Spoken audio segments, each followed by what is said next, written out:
Click the bell icon and subscribe to our channel so that you will not miss any classes. Hello, welcome to class. In this class, let us discuss in detail the structure of Microscoranterium. Microscoranterium is nothing but anther.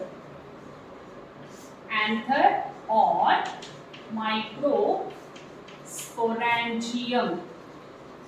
In the previous sessions, we have discussed the overview structure of anther and what it is made up of.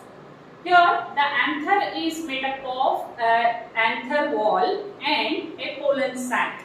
And we also discussed that the anther is developed from the archisporial cells, where the archisporial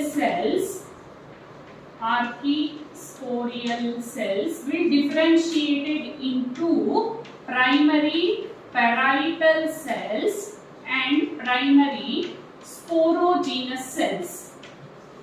And primary parietal cells will develop into anther wall, and sporogenous cells are responsible for production of pollen grains, which means the anther is developed from more than one type of archisporial cells.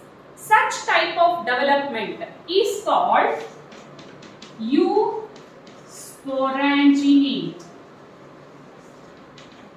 Eusporanginate is development of anther from more than one type of archisporial cells. Is called eusporanginate development. Now, when we take a transverse section of the anther, so this is anther, when we take a transverse section of it, here we could observe two lobes, like, so this is transverse section, what I am writing here.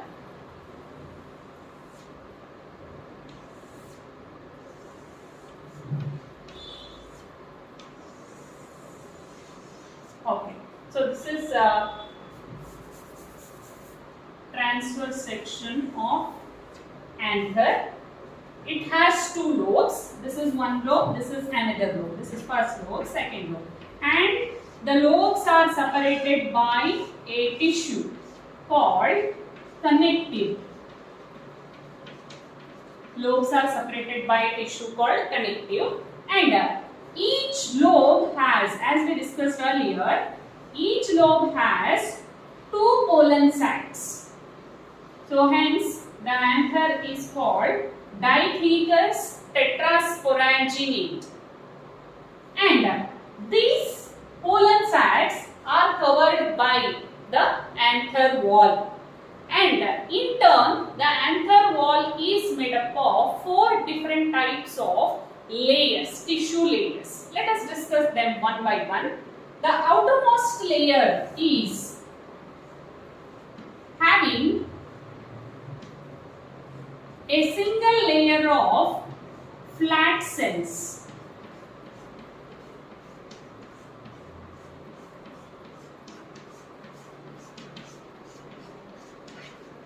Single layer of uninucleated flat cells, and it is called epidermis. Epidermis, and the epidermis is made up of a single layer of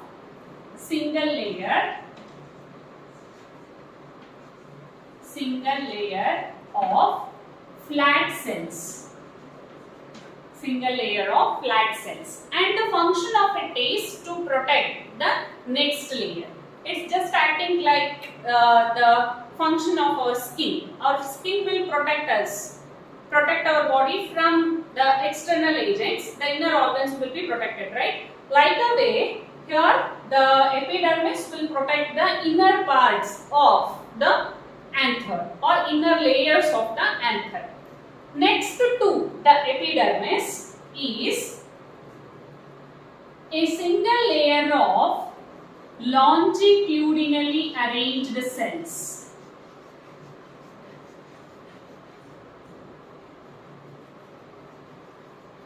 Single layer of longitudinally arranged cells, and this cell layer is called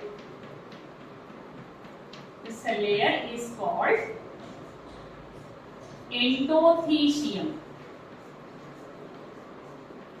This layer is called endothecium, and the endothecium is, I write here, endothecium is single layer of longitudinally arranged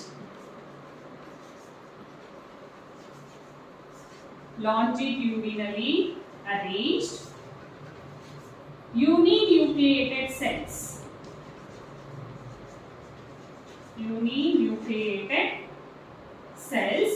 And these cells have the deposition of a chemical substance called callose. That is, in between these endothecial cells, there is a deposition of callose. Callose will be deposited. So that is the special characteristic of a endothecial cells. And this endothecial cells are responsible for dehiscence of anther. They help in dehiscence of anther. When in a very young anther, when the anther is getting developed, the callose is present in large amount. That is, the endothecial cells are very strong enough because of the deposition of callose.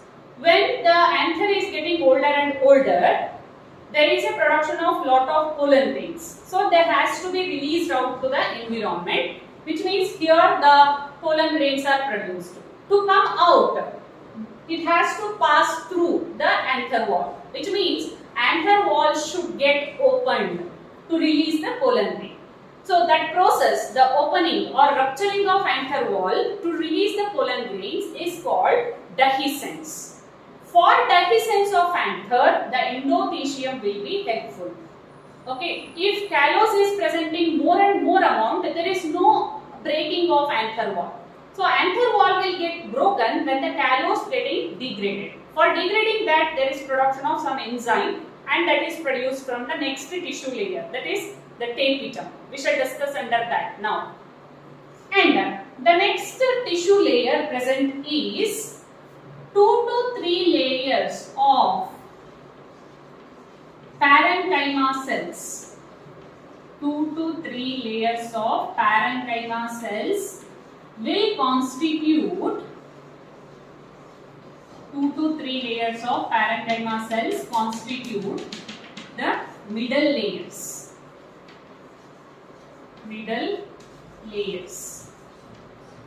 And the middle layer, cells of middle layer are parenchyma, simple parenchyma cells, and this middle layer will support the function of next layer, that is the tapitum. Okay, we shall discuss now tapitum, and we shall understand how it will help the tapitum. Now, the next tissue layer present is the tapitum.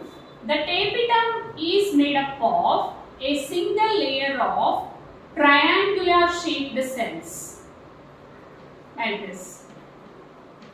Triangular shaped cells. This is, and this layer is called tapitum. The cells of tapitum are arranged in a single layer. So tapitum is a single layer of cells. And the cells are triangular and are multinucleated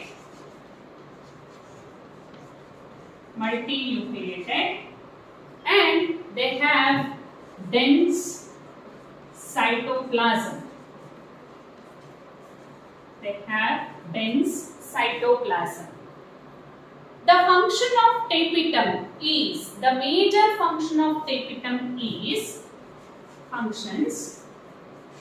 the major function of tapetum is to give nourishment to developing pollen grains. That means in pollen sac there is a development of pollen grains. Pollen grains to develop, they need nutrition, and that nutrition will be absorbed by the tapetum. Suppose if tapetum got emptied with the nutrition, then that nutrition will be recovered from the parenchyma cells surrounding. So that's why I told the middle layers will support the function of tapetum. Okay, when the tapetum is get emptied with the nutrition, then the nutrition will be retrieved by the parenchyma cells. Whatever the nutritions present in the parenchyma cells are given to tapetum, in turn that will be utilized by the developing pollen grains. Apart from this, the tapetum has some other functions. The other functions of tapetum are, I will write here.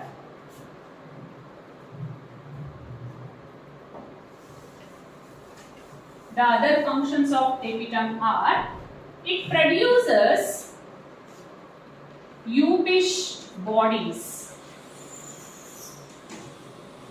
The Ubish bodies are coated with a chemical substance called sporopollenin. Ubish bodies are coated with the sporopollenin, and this sporopollenin is used for pollen production. Pollen enzyme production. Pollen grain is made up of two protective coverings, and the outermost protective covering is enzyme. We will be discussing that later. And that enzyme is made up of sporopollenin, and that sporopollenin comes from Ubish bodies, which are produced in the tapetum. Okay, then it produces pollen kit. Tapetum produces pollen kit, which is a group of pollen grains. Whenever you touch the stigma region or the anther region of the hibiscus flower, some yellow colored substance will adhere to your hands. So they are the group of pollen grains, which is called pollen kit. Pollen kit is a group of pollen grains, okay, which helps in the dispersal of pollen grains later. So pollen kit production is the function of tapetum. Then tapetum also produces some enzymes. Like calase. Produces calase enzyme. So here the calase enzyme will degrade the callose. Calase enzyme will degrade the callose, which means that calase enzyme will be produced by the end of microsporogenesis. That is, once the pollen grains are finished their growth or pollen grains are completely produced, they have to be released into the environment. For that, the endothelial wall should be broken. For breaking the endothelial wall, callose should be degraded. For degrading callose, there is production of calase enzyme from the tapetal cells. So these are all the things to be remembered under the study of TS of Anther. So this diagram is important for 5 marks for theory exam, and all other aspects are important for competitive as well for theory. Now let us understand how the pollen grains. From the beginning of this, I have been telling that there is production of pollen grains in the pollen sac. Let us understand now how the pollen grains are produced from the pollen sac in detail. Now, the development of pollen grains. Pollen grains carry male gametes, hence it is also referred as male gametophyte. Microsporogenesis is the process of development of haploid microspores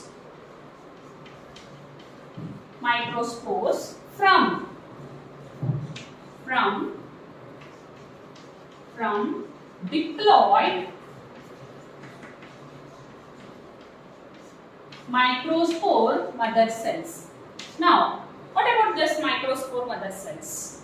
Previously I told that archisporial cells are divided into or differentiated into two types of cells, that is primary parietal cells and primary sporogenous cells, right?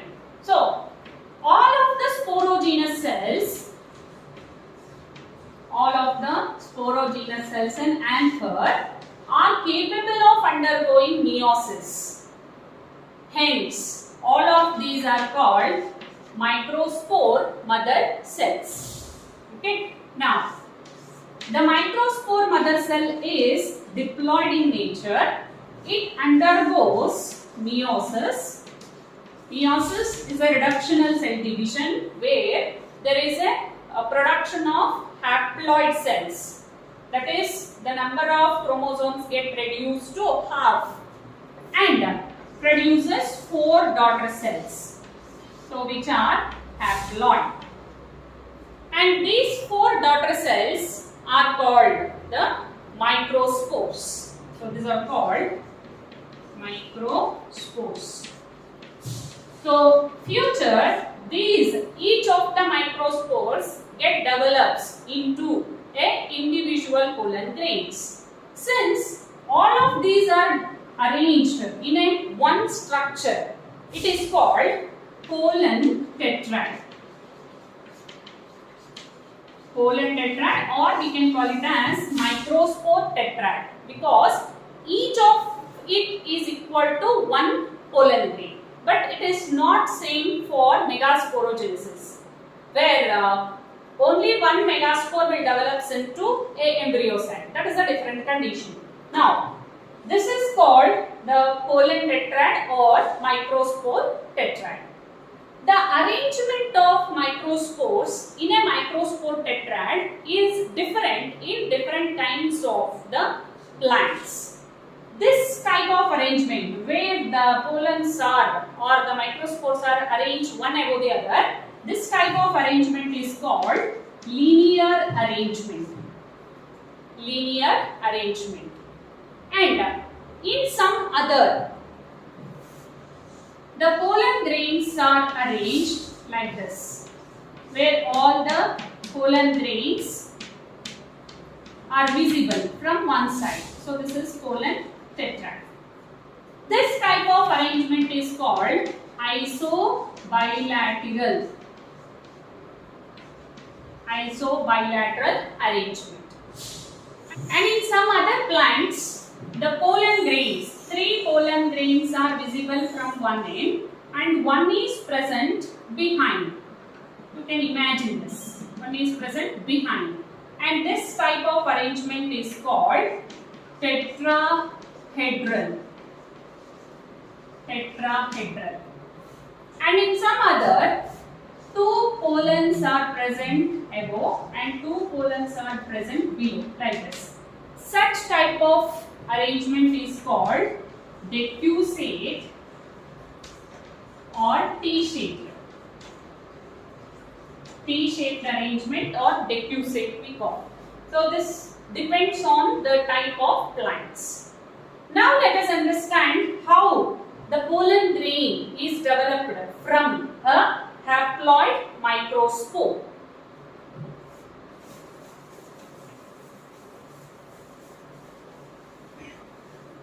Initially, each of the microspores are having a single nucleus. Initially, undergo a mitotic cell division. Let us consider one. So this is a cell. This will undergo mitotic division, and here is the special kind of mitosis taking place. Here the cytoplasm divide unequally. The cytoplasm of microspores will divide unequally, and it results in the development of two unequal sized cells. Okay, here the microspore undergo unequal mitotic division. So here unequal is with reference to cytoplasm, not with reference to chromosome. Chromosomes are distributed in the same number. Here is n, so n number of chromosomes will be carried here. But the distribution of cytoplasm is unequal. One cell will receive large amount of cytoplasm, and that cell is called vegetative cell, and the other will receive less amount of cytoplasm, and that is called generative cell. This is called generative cell. And the pollen is surrounded, the two cells are surrounded by two protective coverings. The outermost protective covering is called exine. So exine will not be this much plain naturally. Okay, so when we observe a pollen grain in microscope, it appears like this. It is just irregular. It will be appearing like this. Okay, so this is exine of pollen grain. And we discussed that previously. The exine is made up of a chemical substance called sporopollen.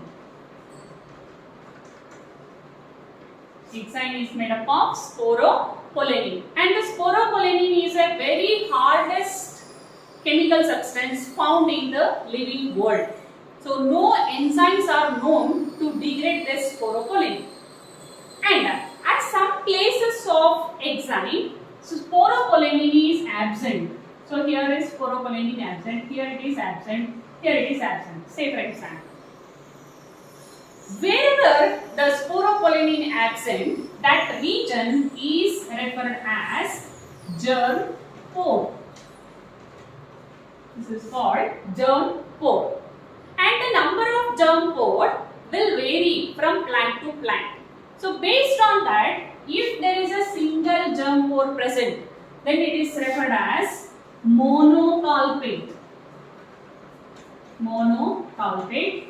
If there are two, biculpate. 3, triculpate. And so on, multiculpate condition. Okay. Now, what is the function of these germ pore?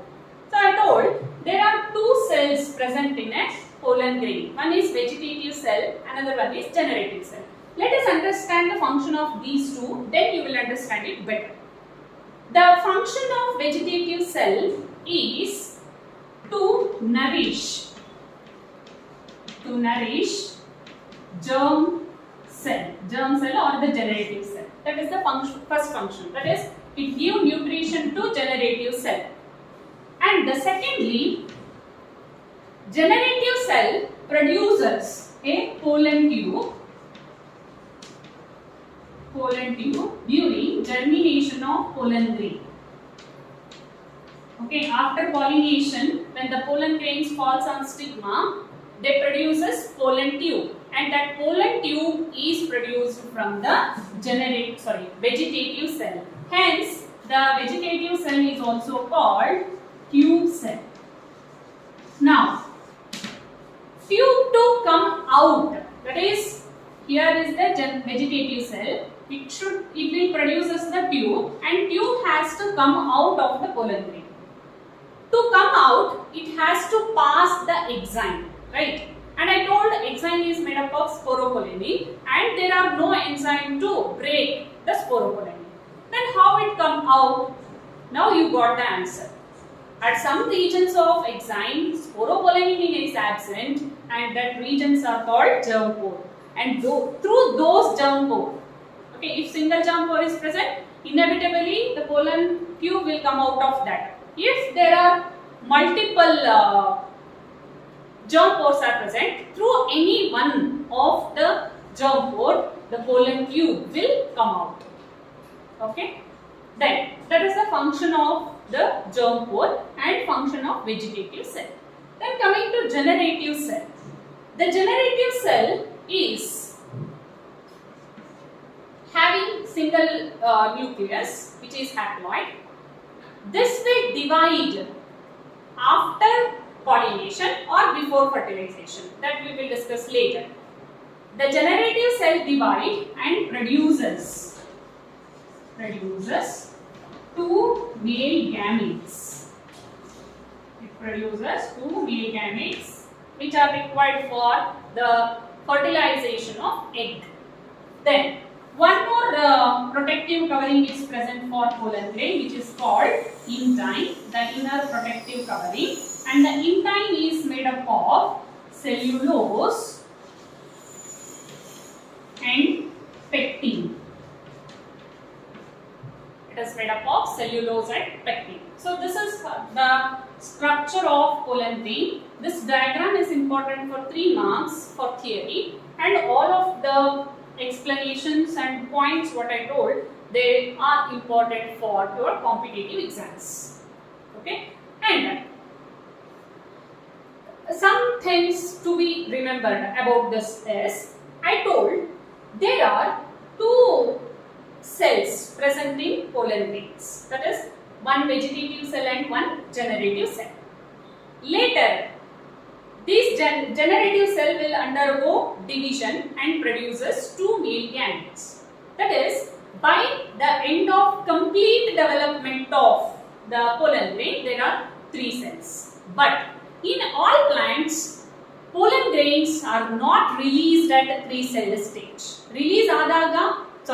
When they get released, there are no 3 cells. In some plants, the pollen grains are released at 2-celled stage, and in some other, they are released at 3-celled stage. So that is, in 60% of angiosperms,